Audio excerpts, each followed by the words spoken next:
Cause usually even the Sean Porter fight, I was blowing up to like when Sean Porter and the Mike Garcia fight. Matter of fact, the Mike Garcia fight, the day of the weigh-ins, I had to sit in a sauna for like 2 hours. I didn't sweat, Really? and I had a sauna bag on and everything, and I didn't sweat till like probably an hour to being in the sauna, and I didn't sweat at all. Even the Sean Porter fight, like I had blown up to like 190 or something like that, and then had to lose it all, then killing myself to make weight.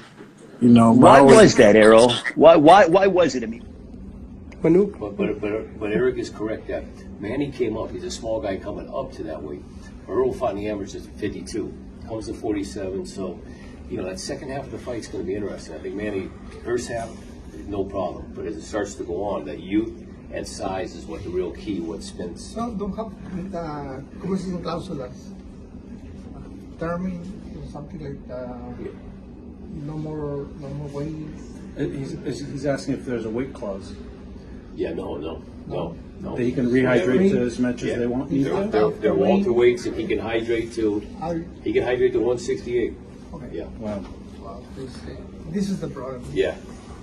The size, because the guys I spoke to that fought Errol Spence all say physically he's strong. Not a big puncher, they say, but physically strong. He's like a mule. Busy. Ladies and gents, it's Mr. Cleanup Gang, and I don't miss nothing at all. So I'm not going to go on a rant. I'm not going to go crazy. I just want you guys to soak in on what you guys just heard, right? And for those who don't know, Errol Spence Jr. started his career at 154, right? Errol Spence Jr.'s his first debut fight, right? He faced off against a guy named Jonathan Garcia. Jonathan Garcia weighed in at 140, right? And Errol Spence Jr. was 154. You heard the commentators said Jonathan Garcia is giving up 14 pounds against Errol Spence Jr., right? So if you look at all of Errol Spence Jr.'s opponent that he's faced in the past, all of those guys campaigned at a lower weight division, while Errol Spence Jr. is moving down with no rehydration clause at all, bro. So that means this guy can rehydrate up to how many pounds he wants to, right? And you guys heard in the video, Errol Spence Jr. told you, this ain't me. I ain't never said it. He said he was 190 pounds before the Sean Porter and the Mikey Garcia fight, bro. So you're telling me with the no rehydration clause and this man walking around at 190, and as you guys can see on the screen, you can rehydrate more than 20 pounds in a day, bro. So you're telling me that this man isn't cheating the sport of boxing? He is by far the biggest welterweight. Now Jerron Bruce Ennis came to the welterweight division. I believe that he's bigger than Errol Spence Jr., but he ain't fight Jerron Bruce Ennis. We talking about the opponent that he's fought. He fought a big Kell Brook. He fought a big Sean Porter. Sean Porter started his career at like 160 something, right? And Sean Porter, he moved down, right? You feel me? Kell Brook, he's a big welterweight. You know that he's a big welterweight because he could have made 160 to go and fight Triple G, and he came down. He came down, but it wasn't the same Kell Brook because the Kell Brook was rehydrated. He was dehydrated. Like he was weight drained. For you to sit here and go from 160 to 147, you have to be weight drained. Your body's not acclimated to 147. It was his first fight. You feel me? So Errol Spence Jr. had that advantage, right? But he had problems with these guys, a Sean Porter and a Kell Brook, because Kell Brook and Sean Porter were big guys and they utilized the ring. They had a high IQ and they know how to move around the ring. You feel me? That's why he had problems with these guys. Now, if you look at Mikey Garcia, and you look at guys like Lamont Peterson, and you look at guys like Yordenis Ugas and Danny Garcia, even though Danny Garcia is a cheater, also, Danny Garcia still doesn't have anything on Errol Spence Jr. because Errol Spence Jr. stands at 5'10", and Errol Spence Jr. Walks around at 190. Danny Garcia is like 175. If y'all look at that, the interview that he had, because he has an upcoming fight with Jose Benavidez, he said that he was like 175, 180. You feel me? So Errol Spence Jr. still got a 10-pound advantage over Danny Garcia, bro. He still has a 10-pound advantage over Danny Garcia, bro. Guys like Lamont Peterson that people say that Errol Spence Jr. is bigger than. I don't know if you guys are blind or anything, but Lamont Peterson is nowhere close as Errol Spence Jr., bro. Errol Spence Jr. stands at 5'10 with a 74 arm reach, bro. Lamont Peterson's like 5'9 with a 69 arm reach, bro. Y'all better recognize. Y'all better recognize what it is, and they're very confident in Errol Spence Jr. advantages, right? They could sit here and they could say, oh, Errol Spence Jr., y'all can't say that he's just a pressure fighter because he outboxed Mikey Garcia. Little Mike, right? Little Mike that stands at 5'6", right? With a 69 arm, 68 and a half arm reach, right? Y'all talking about Little Mike, right? That's the only rehydration clause that Errol Spence Jr. ever had was against Mikey Garcia. You feel me? Because Mikey Garcia realized I'm a featherweight. You feel me? And I stand at 5'6". You feel me? And my arm reach is 6'8", while this guy is 5'10" with a 72 arm reach, bro. You feel me? So Mikey Garcia had to put that in there. You feel me? But that still couldn't do nothing to an Errol Spence Jr. that have the size advantage, have the strength advantage over Little Mikey. So once he touched Little Mikey realized, oh no, I can't do this. I'm just gonna try to survive. Everybody knows that Mikey Garcia got a high IQ in the ring, so he used that high IQ, he utilized his movements and realized I can't box this man, so I'm just gonna survive. And that's exactly what he did.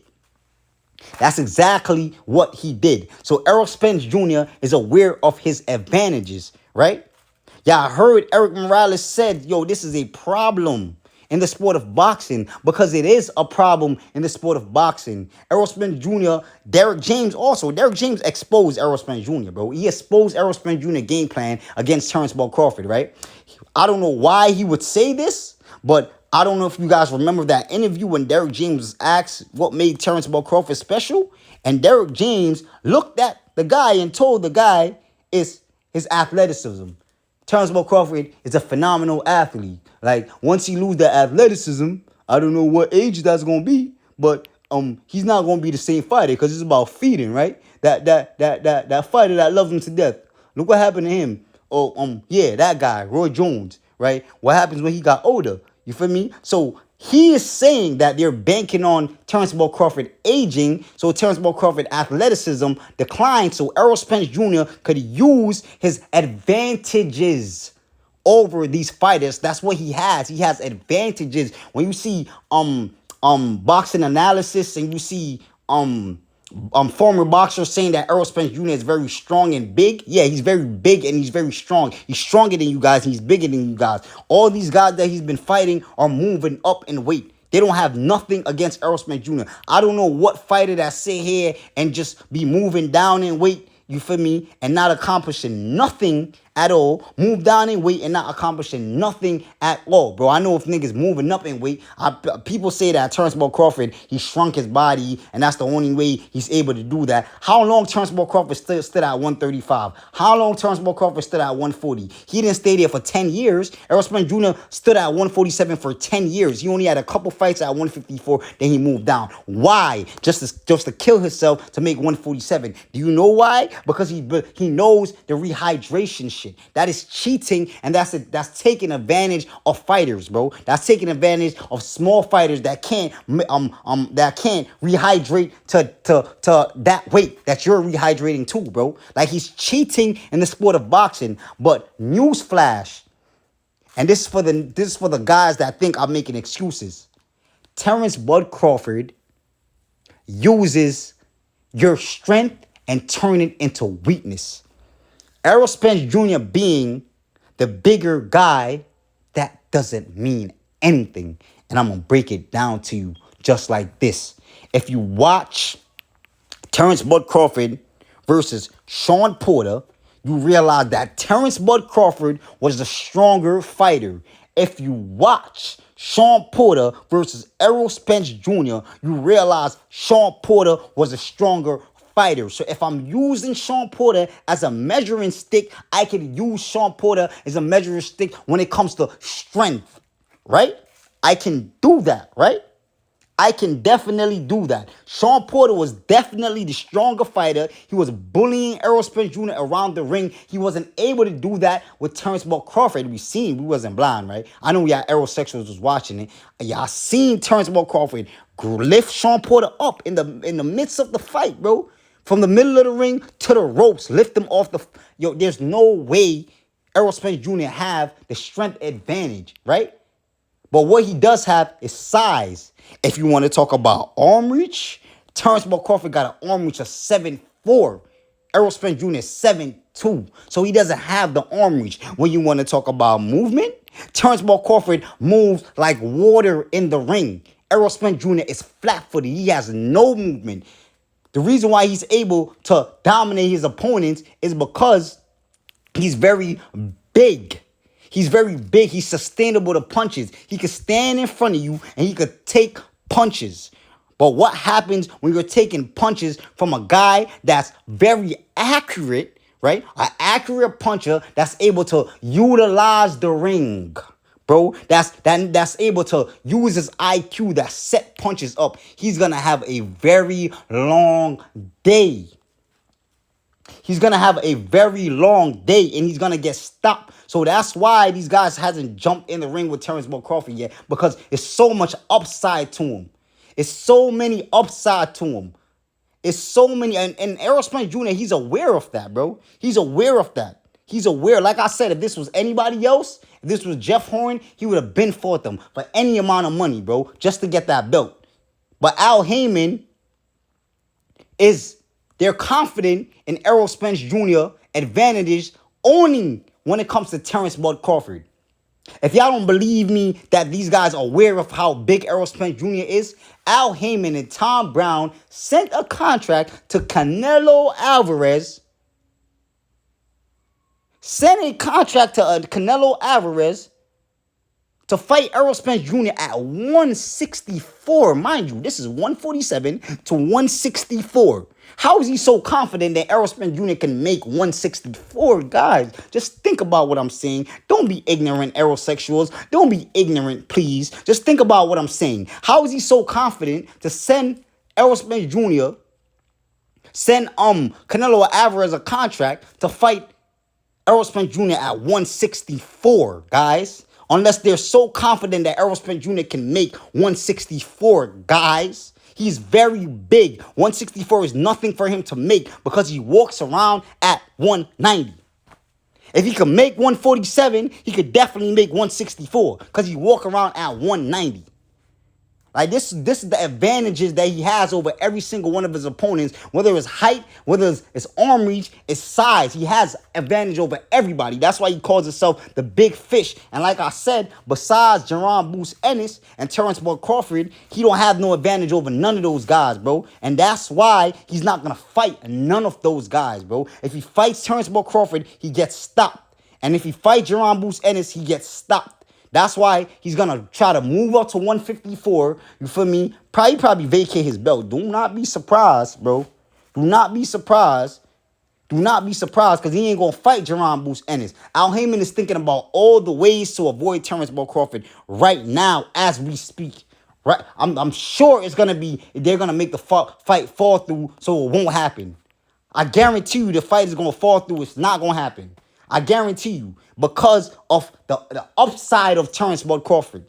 Like I said, if this was anybody, if this was Jeff Horn, the fight would have been happened. So if you can rehydrate up to more than 20 pounds, guys, up to more than 20 pounds, right, in a day, and Errol Spence Jr. walks around at 190, right, no rehydration clause, how many pounds do you think this man weighs when he's fighting these guys, bro? How? Just think about it. Just think about what I'm saying, please. That's real thing. Just use common sense and think about what I'm saying, please. Like, this is a strategic way of winning fights, and he's cheating the sport of boxing, and this should be looked upon as using steroids, bro. It should be looked upon as using steroids. I don't want to hear none of y'all stupid, lying Errol Spence Jr. fans saying that Terrence Bud Crawford was the biggest guy at 135. He was the biggest guy at 140, because I debunked that. I debunked that.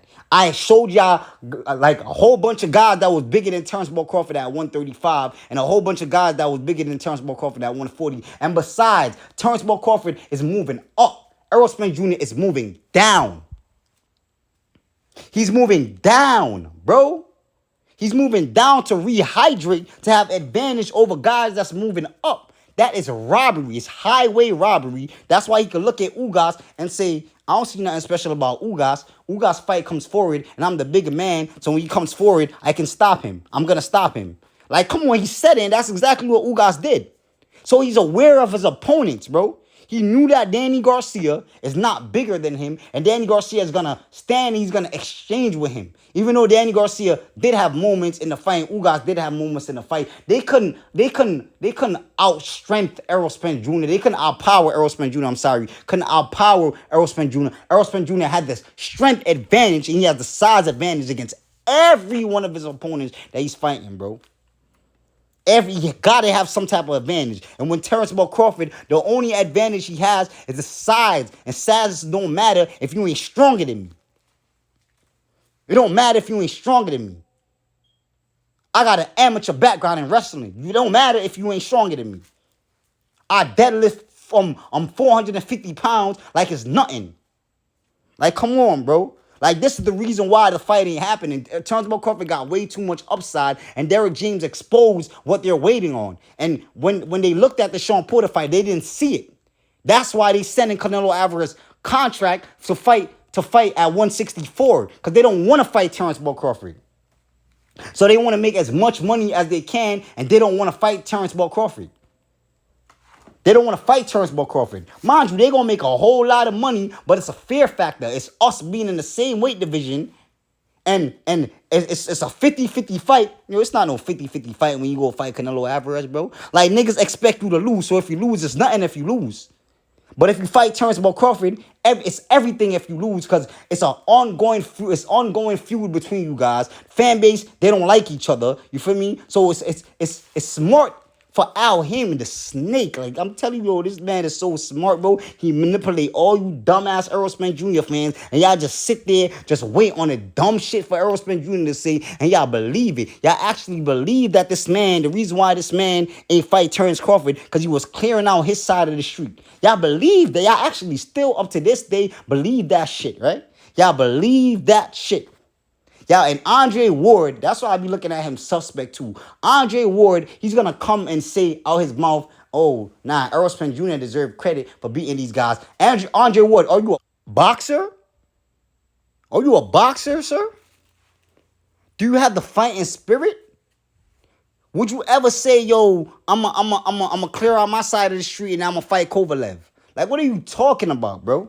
What are you talking about? You know that this man been ducking because they're waiting for Terrence Ball Crawford decline, and it just has not happened yet. Do you know why, bro? Because Terrence Ball Crawford streets his body like a temple. You feel me? This man he ain't out here drinking. He ain't out here smoking. He ain't out here doing none of that, bro. He lives in the gym. He's much as a student as a fighter. You feel me? He pays attention to everything that goes on in the sport of boxing. And that's why this man is so dangerous. Not because of his physicality, just because of his mind, bro. And that's what you can't teach. And that's the reason why Errol Spence Jr. is going to lose. He don't know how to make adjustments. He knows how to utilize his advantages, and he doesn't have none. So once he realizes he doesn't have none, what is he going to do, bro?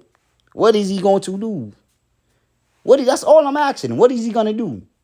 I feel like this is the realest assessment, and people don't want to sit here and just sit here and analyze the situation and realize that there's a reason why Errol Spence Jr. doesn't do nothing special in the ring, but he can dominate his opponents. Like, y'all never thought about that? That's because he's stronger and he's bigger. That's it. That's all it is. That's all it is. He got a good game plan. I'ma use the jab, you feel me? And I'ma land body shots. Sean Porter took away the jab from him because Sean Porter moved around a lot. And Sean Porter was rushing him and giving him different angles, right? But the only thing that Sean Porter messed up in, Sean Porter wasn't disciplined. And Terrence Ball Crawford is very disciplined, bro.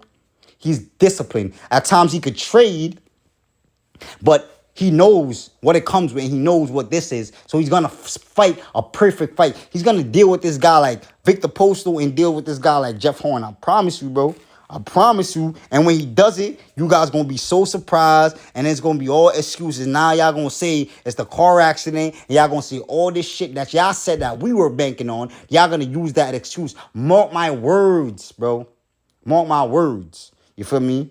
But like I said, I'm still waiting for the fight to happen. Errol Spence Jr. said that he was going to send a contract and he was going to make the fight happen. So it shouldn't be, Terrence Ball Crawford can't get his money. You should make sure that that man get his money because you promised the fans that you were going to get that fight after you get them 3 belts. And that still hasn't happened yet. You know why? Because he's probably trying to do mad different stipulations and mad other shit. You feel me? Because he knows that this ain't going to go his way, bro. And if it doesn't go his way, he want to lean up on something else, bro. You feel me? That's why they sent that contract to Canelo Alvarez. And y'all got to understand, bro. What if he would have fought Canelo Alvarez and Canelo Alvarez would have beat him bad and end his career? What would have been the excuse for that? He wouldn't be able to fight Terrence Ball Crawford after that. Even if he decided, I'm going to go fight Terrence Ball Crawford, and Terrence Ball Crawford beat him, y'all going to be like, oh, he wasn't the same after Canelo beat him. So there's nothing that Terrence Ball Crawford is going to do, you feel me, that y'all going to give him credit for, right? So it don't even really matter. But I want to know what y'all think still. Make sure y'all leave a comment. Make sure y'all share this video. Make sure y'all hit that like button. That's all I got for y'all, and I'm out.